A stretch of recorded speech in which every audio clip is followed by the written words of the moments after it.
রমজানের রোজা থেকে শুরু করে কোরবানির ঈদ, ইসলামের এমন বহু গুরুত্বপূর্ণ বিষয় নির্ভর করে চন্দ্র মাসের উপর। আর কয়েক বছর ধরেই পবিত্র রমজান মাসের ঘোষণা দিয়ে আসছে সৌদি আরব ও সংযুক্ত আরব আমিরাত। ব্যতিক্রম ঘটিয়ে এবার সবার আগে পবিত্র এই মাসটির শুরুর ঘোষণা দিয়েছে অন্য আরেকটি দেশ। প্রশ্ন হচ্ছে, কি বলছে ওই দেশের ফতোয়া ও ইমাম পরিষদ? বিস্তারিত জানাচ্ছেন সহকর্মী শেখ ফরিদ। মুসলমানদের কাছে সবচেয়ে পবিত্র মাস মাহে রমজান। এই মাসে মুসলমানরা ফরজ রোজা পালন করে থাকে। ব্যতিক্রম ঘটিয়ে এবার সবার আগে ২০২৫ সালের রমজান মাসের শুরুর ঘোষণা দিয়েছে অস্ট্রেলিয়া। জ্যোতির্বিদ্যা গণনার ভিত্তিতে এই তারিখ ঘোষণা করেছে অস্ট্রেলিয়ান ফতুয়া কাউন্সিল। ২৮ ফেব্রুয়ারির এক প্রতিবেদনে এমন তথ্য জানায় মধ্যপ্রাচ্যের সংবাদ মাধ্যম খালিজ টাইমস।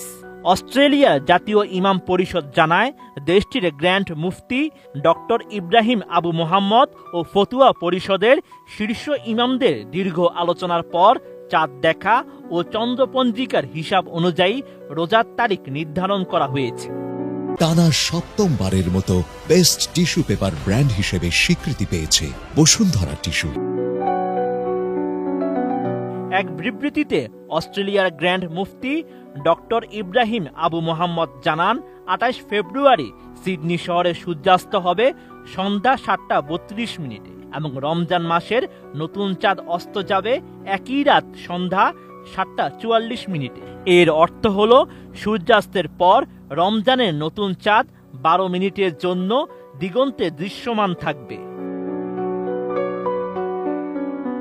সংযুক্ত আরব আমিরাতের সংবাদ মাধ্যমটি জানায়, শুক্রবার পার্থে সূর্যাস্ত হবে সন্ধ্যা ৬:৫২ এবং রমজান মাসের নতুন চাঁদ অস্ত যাবে সন্ধ্যা ৭:০৮।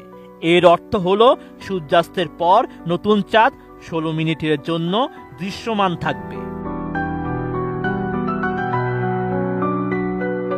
ফতুয়া পরিষদ জানায়, ২৮ ফেব্রুয়ারি রাতেই প্রথম তারাবির নামাজ আদায় করতে হবে এবং ১ মার্চ থেকে রোজা শুরু হবে। ভৌগোলিক অবস্থান ও টাইম জোনের পার্থক্যের কারণে অস্ট্রেলিয়ায় পৃথিবীর অনেক দেশের আগেই রমজানের চাঁদ দেখা গেছে।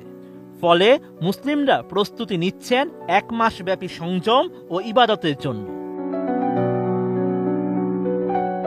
অস্ট্রেলিয়ার ফতুয়া পরিষদ অনুযায়ী সৌদি আরব, সংযুক্ত আরব আমিরাত সহ মধ্যপ্রাচ্যের বেশ কয়েকটি দেশে রমজান মাস পালিত হবে ১ মার্চ থেকে। সে হিসাবে বাংলাদেশে পবিত্র রমজান মাস শুরু হতে পারে ২ মার্চ।